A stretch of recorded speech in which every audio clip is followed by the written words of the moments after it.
Não sei se os irmãos sabem, mas nós estamos em batalha. Nós não estamos vivendo num mundo neutro.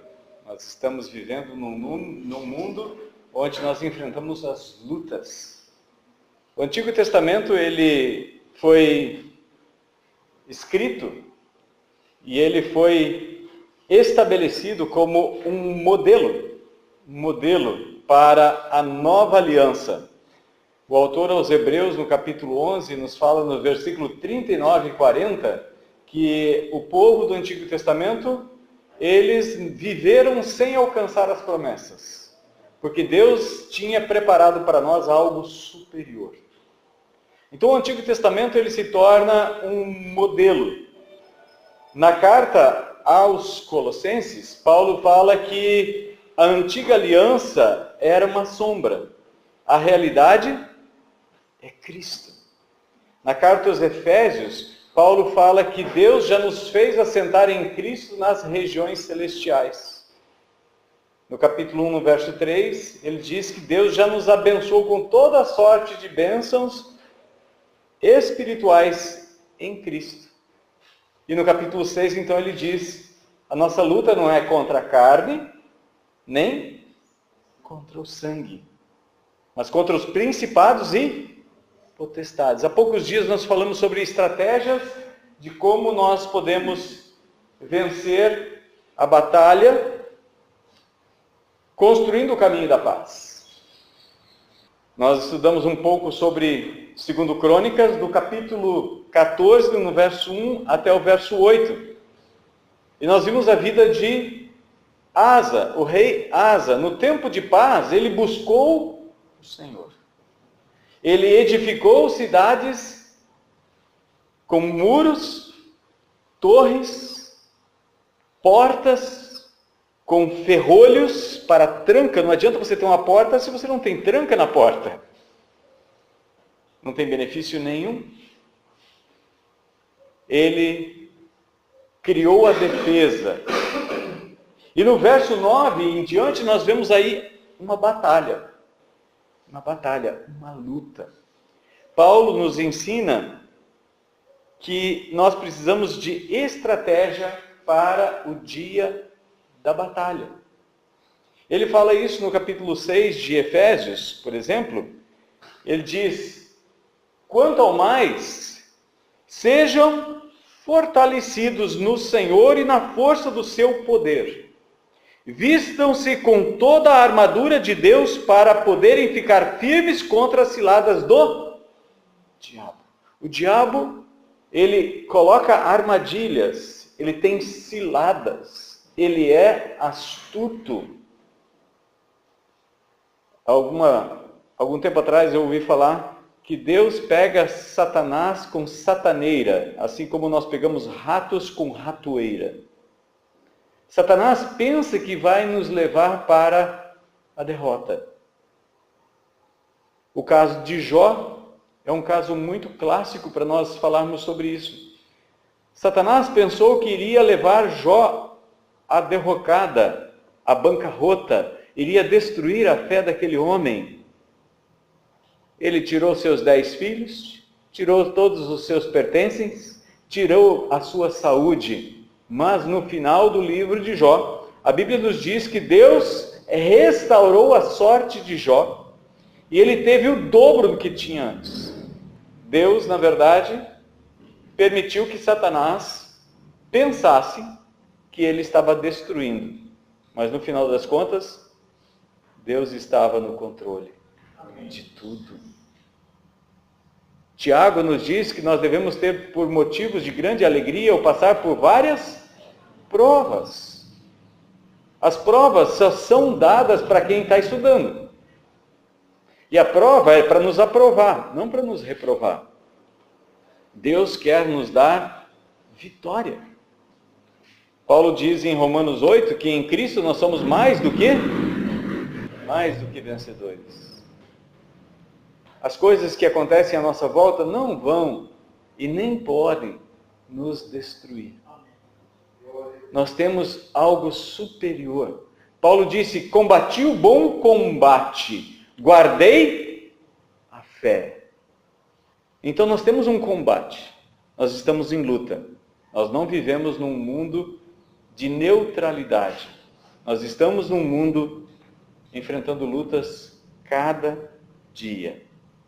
E Paulo então aconselha nesses 2 primeiros versos aqui do capítulo 6, o verso 10 e o verso 11, vista-se de toda a armadura, sejam fortalecidos no Senhor e na força do seu poder. O poder de Deus não é para a gente controlar os outros. O poder de Deus não é para nós nos sentirmos superiores. O poder de Deus é para nós vencermos as armadilhas de Satanás. Verso 12, então, ele diz: porque a nossa luta não é contra sangue e carne. Vamos ler juntos esse verso?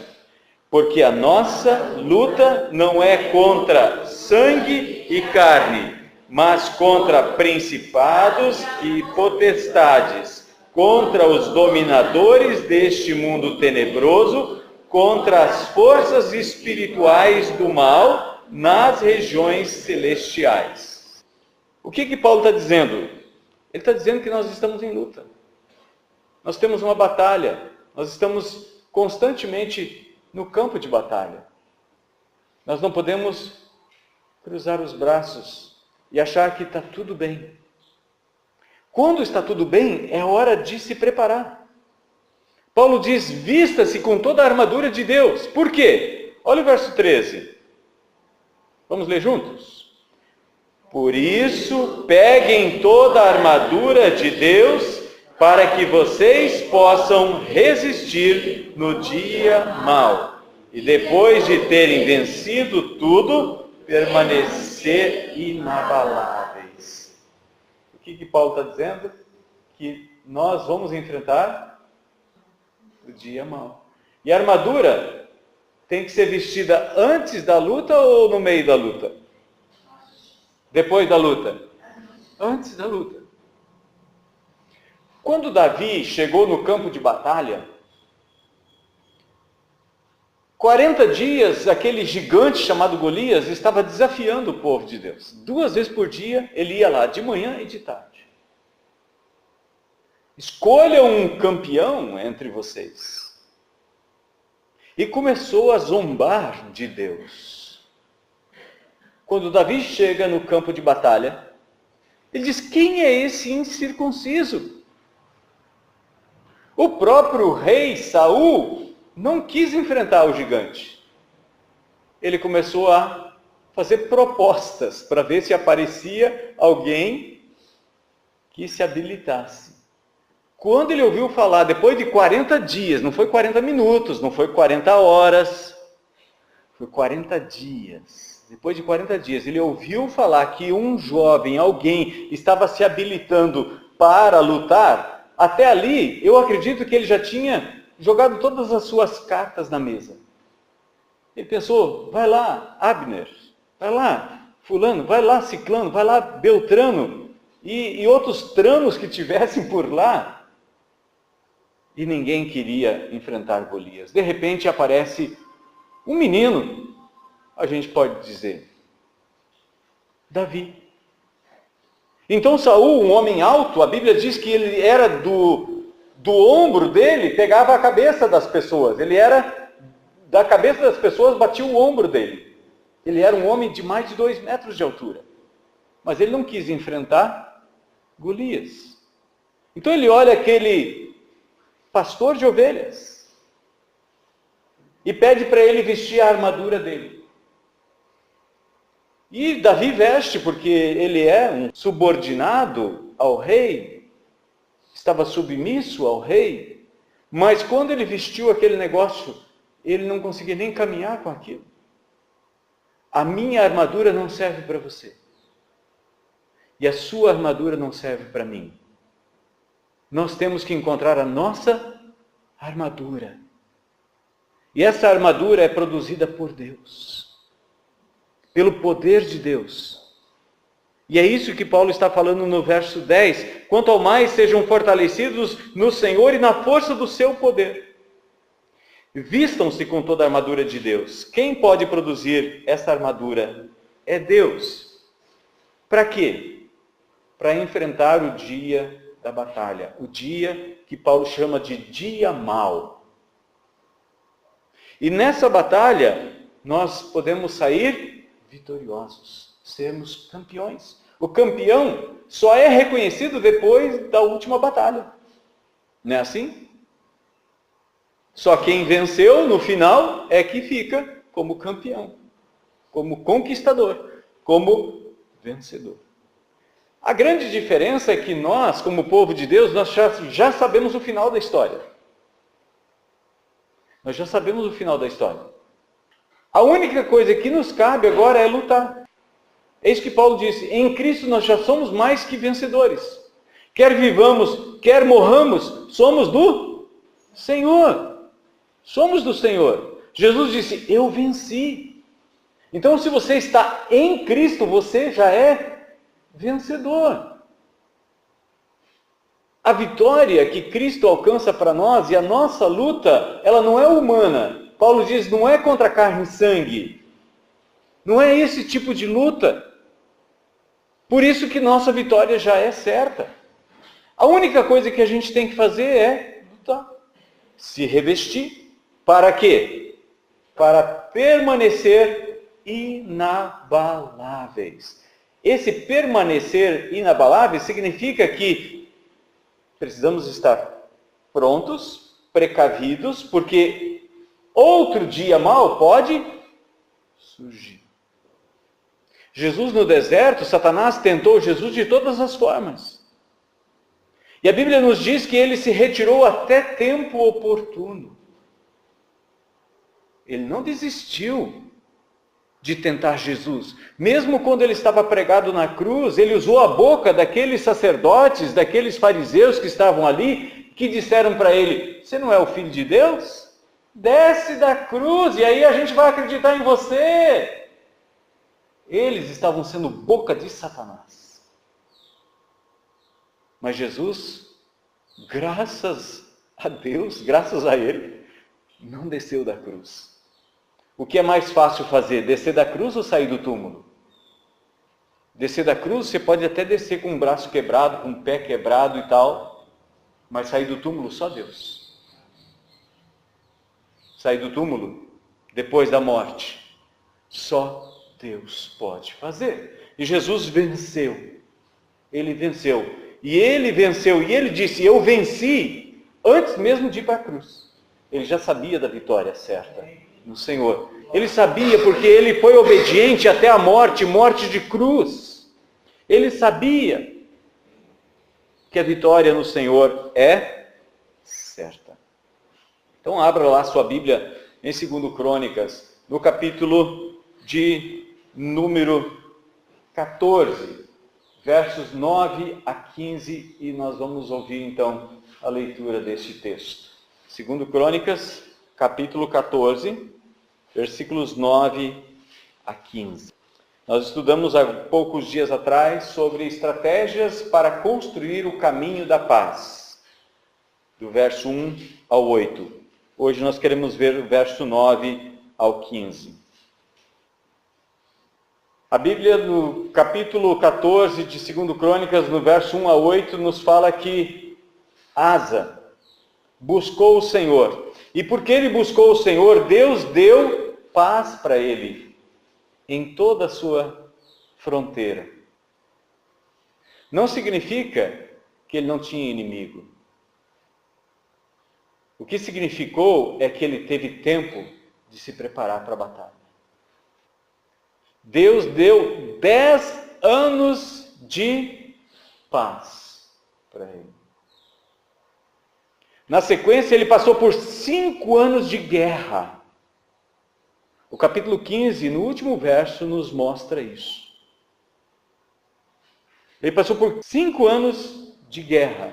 E depois Deus deu 20 anos de paz.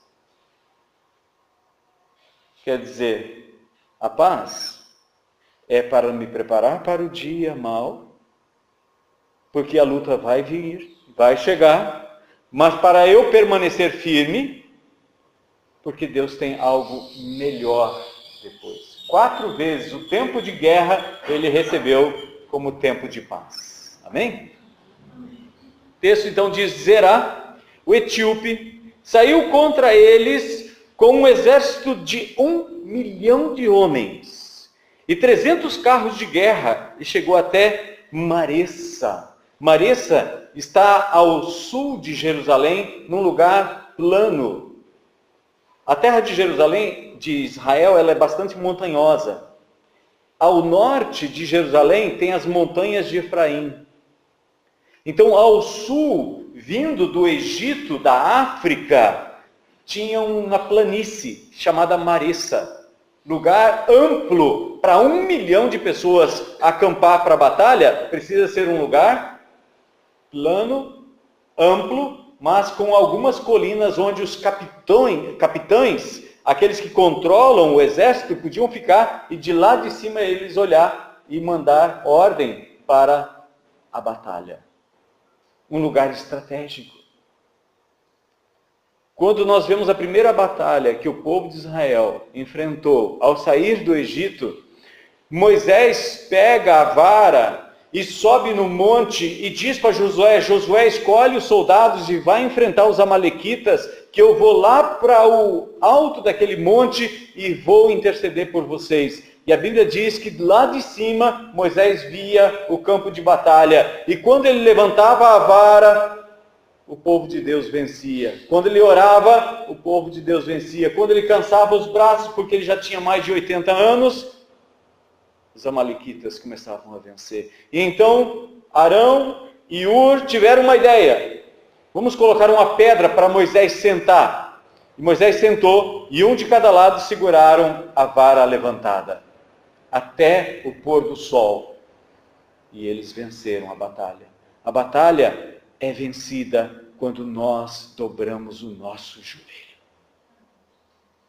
Efésios capítulo 6, o versículo 18 e 19, Paulo está falando que a batalha, primeiro você se veste com toda a armadura para enfrentar o dia mau. E então ele disse o que é a nossa arma no verso 17, é a espada do Espírito. Então no verso 18 ele diz: agora vamos entrar em batalha.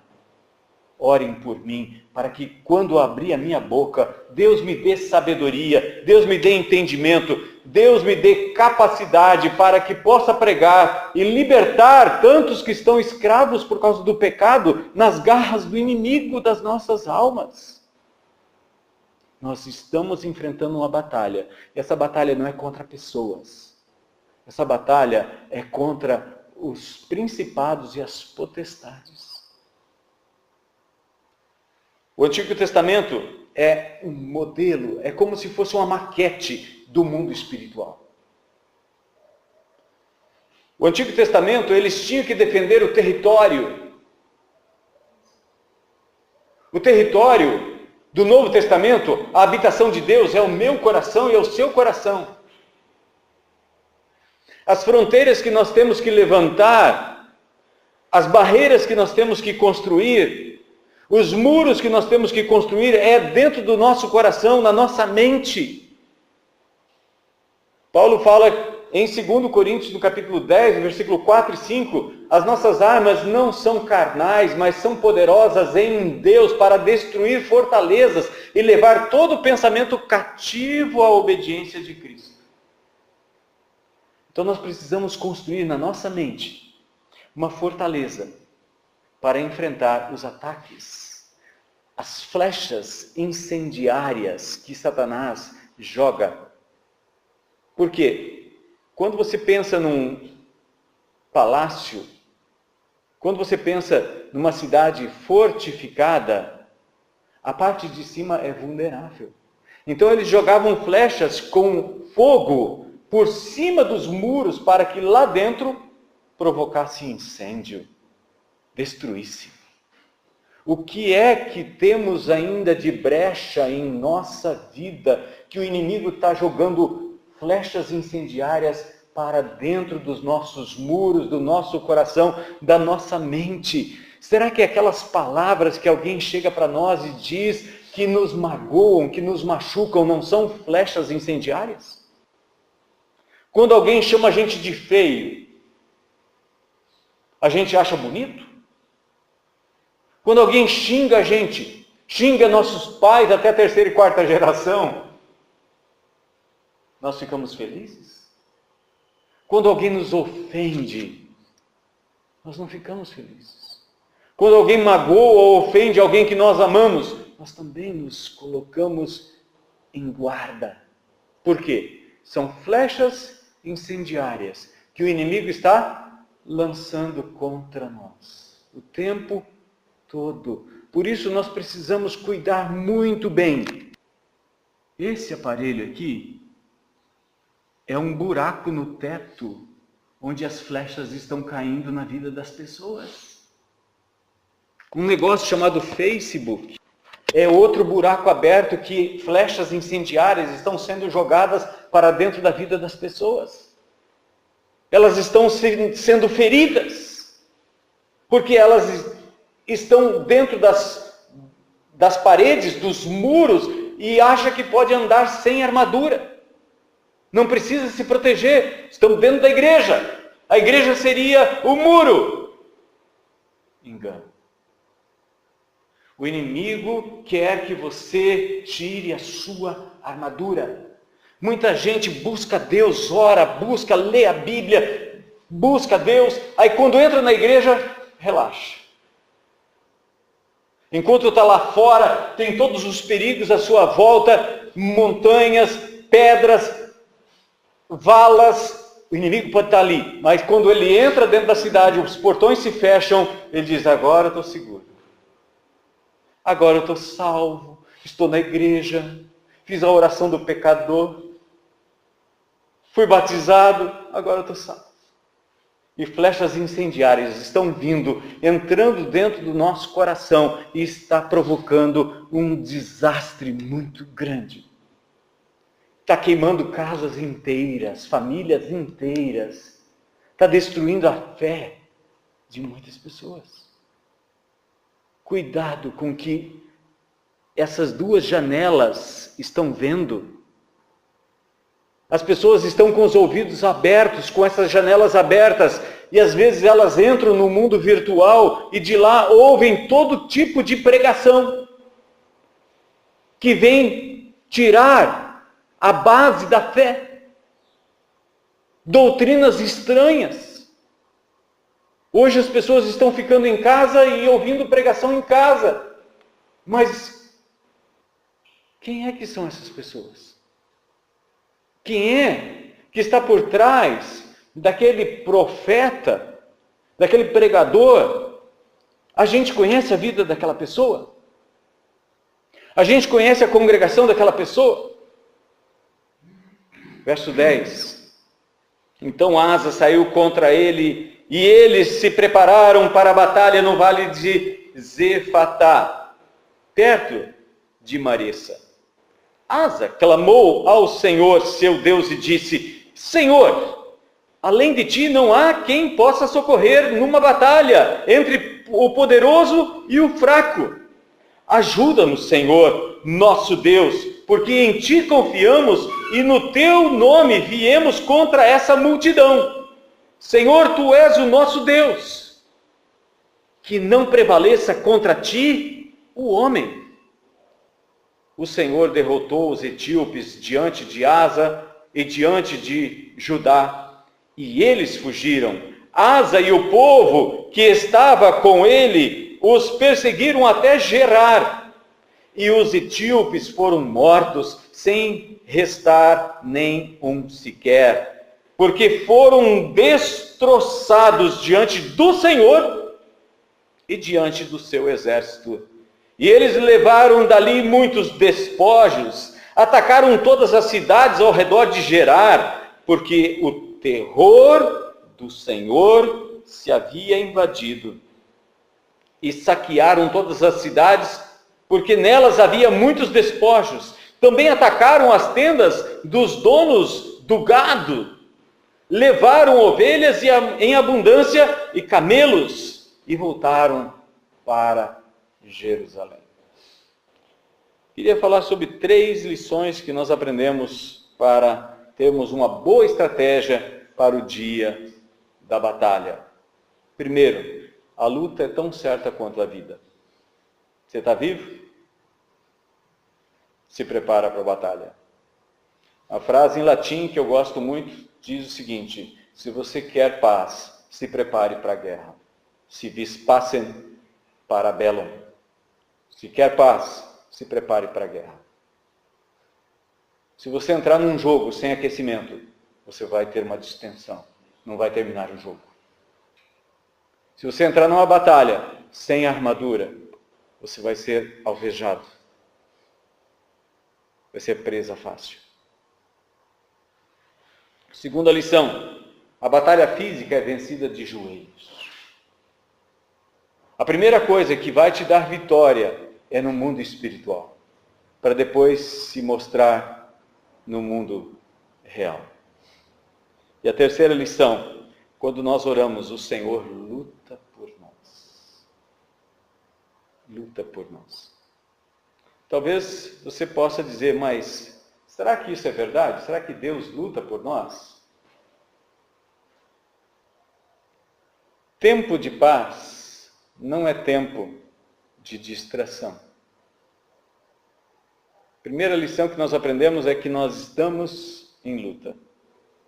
Estar em paz não significa ausência de guerra, ausência de luta.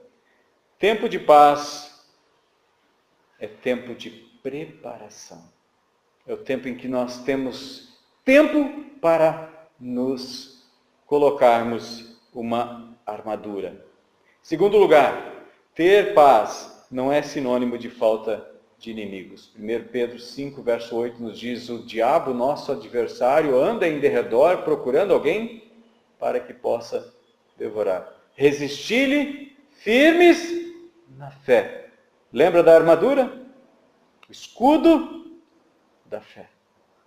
O escudo da fé. Ele está diante de nós, está junto a nós, nos protege contra os dardos inflamados, contra as flechas incendiárias do inimigo. Em terceiro lugar, Jesus faz uma promessa. Deixo-vos a paz. A minha paz vos dou. Não vou-la dou como o mundo dá. Não é período de paz no país. É paz na alma. Romanos capítulo 5, verso 1, Paulo fala assim: justificados pela fé em Cristo, temos paz com Deus. E se eu tenho paz com Deus, é tempo de me edificar no Senhor. É tempo de construir. 1 Pedro capítulo 2, versículo 4, ele diz: Cristo é a pedra e nós, como pedras espirituais, somos edificados para oferecer a Deus sacrifícios agradáveis a Ele. Mesmo em meio à guerra, podemos buscar o Senhor. Asa estava diante de um exército de 1 milhão. Ele tinha talvez 500 mil soldados. Flecheiros e homens que empunhavam lança. Deus não está em crise quando o mundo está em crise. Por isso precisamos estar em Cristo. Estar em Cristo. Segunda lição: a batalha no mundo físico é vencida de joelhos. Quando Moisés estava naquele monte, enquanto ele orava, Deus dava vitória. No final daquela batalha, Moisés levanta um altar ao Senhor. Sabe qual é o nome daquele altar? O Senhor é a minha bandeira. A bandeira, o estandarte, você levanta quando você tem um exército. Uma bandeira você levanta quando você tem uma pátria. Quando você é um povo. Nós precisamos levantar a nossa bandeira da fé. A bandeira de quem nós somos em Cristo. Não podemos temer represálias do inimigo. Ele está atacando a família, está atacando a fé das pessoas, está atacando com toda a força. E nós precisamos nos posicionar. Quando o inimigo ataca, é hora de conquista. É hora de conquista. Quando Josué estava conduzindo o povo para entrar na terra prometida, ele conquistou algumas cidades.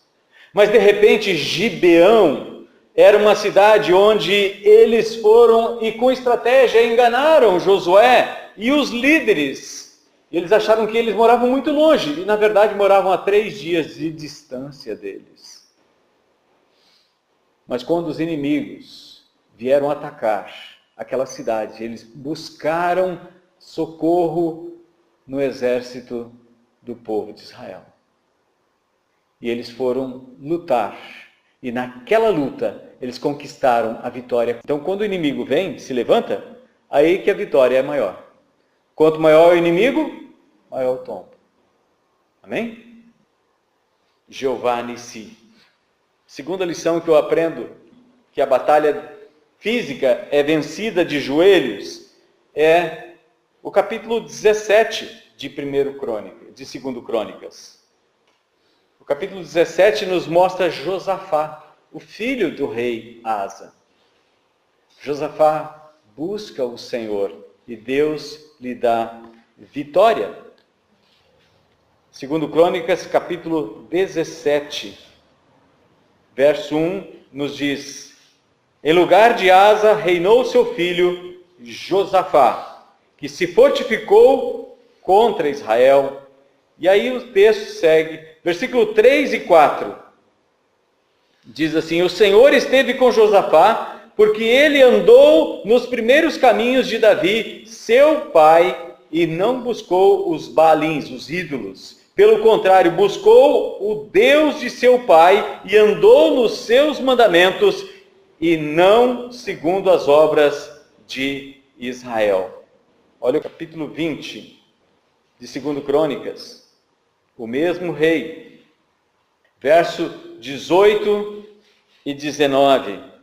Só para dar uma palhinha do que aconteceu anos depois ao povo governado por Deus.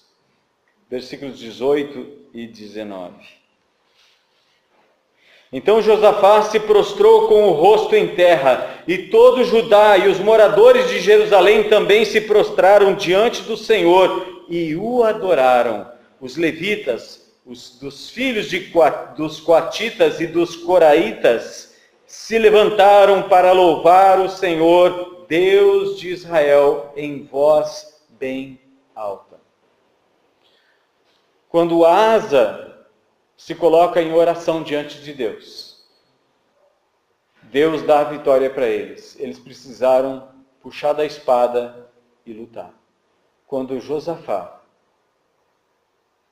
a profecia está aí, você pode ler em casa o capítulo 20, depois, a partir do versículo 13, quando eles começam a louvar, o inimigo se levanta um contra o outro, eles se matam sozinhos. Eles andam 3 dias, eles trabalham 3 dias só para juntar os despojos, e eles não conseguiram juntar mais, porque era demais. Eu imagino que o cheiro desagradável dos defuntos também não era muito agradável estar naquele campo de mortos. Terceiro lugar, João capítulo 14, versículos 13 e 14 nos diz: e tudo quanto vocês pedirem em meu nome, isso farei, a fim de que o Pai seja glorificado no Filho. Se me pedirdes alguma coisa em meu nome, eu farei. Se nós estamos em Cristo, nós temos que crer que nós já alcançamos a vitória. Se você crer e não duvidar, assim será feito com você. Jesus disse: se você disser a essa montanha, arranca-te daqui, te atira para o mar, você precisa crer e não duvidar. Terceira lição: quando nós oramos, o Senhor luta por nós. Ah, nosso Deus, acaso não executarás tu o teu julgamento contra eles? Porque em nós não há força para resistirmos a essa grande multidão que vem contra nós. e não sabemos nós o que fazer. Porém, os nossos olhos estão postos em ti. Todo Judá estava em pé diante do Senhor, como também as suas crianças, as suas mulheres e os seus filhos. É o texto que fala sobre o filho de Asa, o rei Josafá. Amém? Queria fazer 3 perguntas a você. No tempo de paz, você tem buscado o Senhor? Quando está tudo bem, você está com saúde, você está com condições de tirar um tempo para ler a Bíblia, ouvir a Bíblia, você tem se fortalecido no Senhor? Talvez você não soubesse disso, mas o que fará se souber? Talvez a gente chega na igreja e a gente chega no meio de um turbilhão de coisas. Conhece a Cristo, porque a gente está passando por uma batalha muito grande. Aí a batalha é vencida e a gente relaxa. Não sei se aconteceu já com vocês isso. Eu vejo muita gente assim. Em vez de se fortalecer mais no Senhor, depois da vitória, relaxa. Aí vem luta de novo. E aí não está preparado. Porque não está armado contra as ciladas do dia mau. Segunda pergunta. Como você está enfrentando as lutas desta vida? Você reconhece que estava afastado ou se revolta contra Deus quando as coisas vão mal? Eu sou o culpado, eu não coloquei o capacete, eu não vesti a couraça, eu não peguei o escudo. Ou a gente diz, Deus, eu sou teu servo, você não vai cuidar de mim, não? O que está acontecendo comigo? Quanto mais reza, mais assombração aparece. Já ouviram esses ditados? Por que será? Que valor tem para você? Vou repetir. Que valor tem para você a oração? Eu cresci ouvindo um ditado que dizia o seguinte: a gente luta, a gente trabalha, a gente busca, a gente... Aí, no final das contas, a gente fala assim, agora não tem mais jeito, só nos resta orar. Asa orou antes da batalha. Josafá orou antes da batalha. Jesus orou antes de ser preso e sofrer e ser morto. Nós não podemos orar depois. Podemos orar no meio. Podemos orar no meio. E nós vemos vários exemplos disso. No meio da batalha, Moisés levantando as mãos e orando. Um Davi buscando o Senhor. Mas no meio da batalha.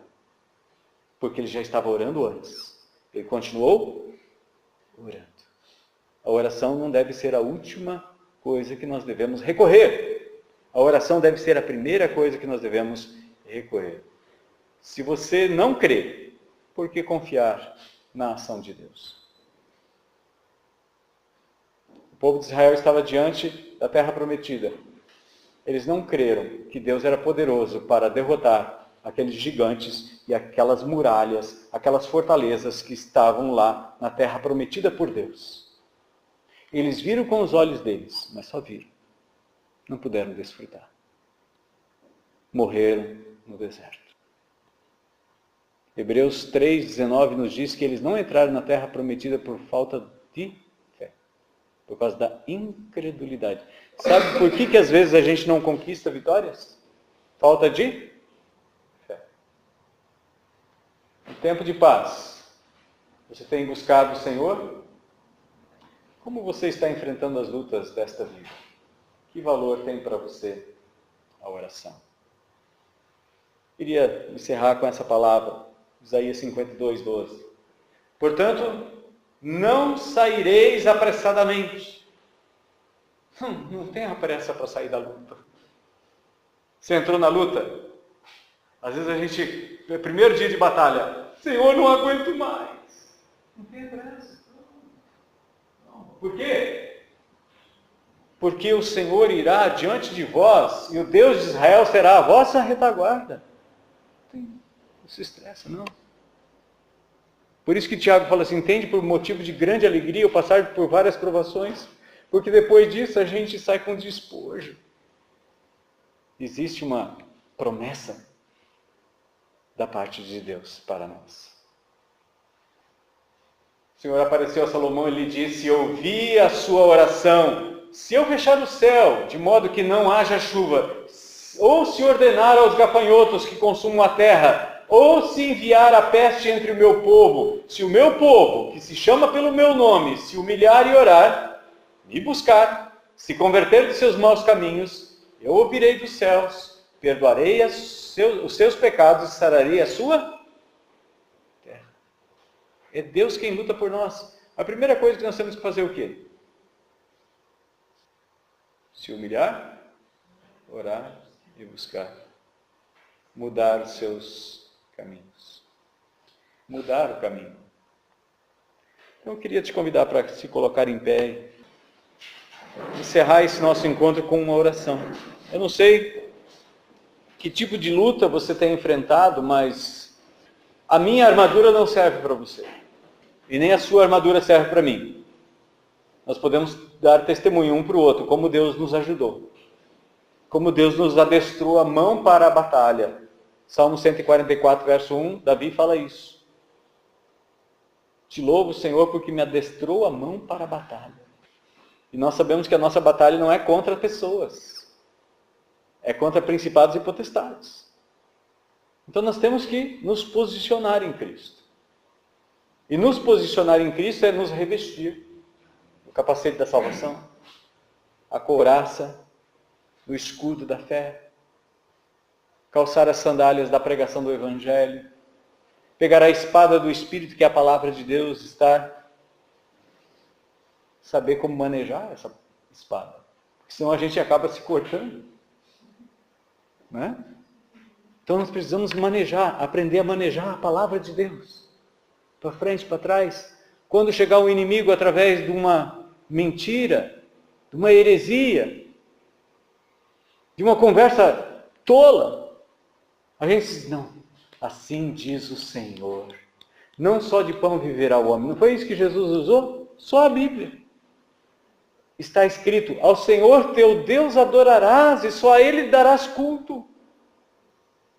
Está escrito, não tentarás o Senhor teu Deus.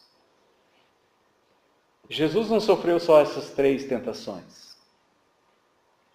Mas essas 3 tentações mostram que ele foi tentado nos 3 níveis: espiritual, físico e emocional.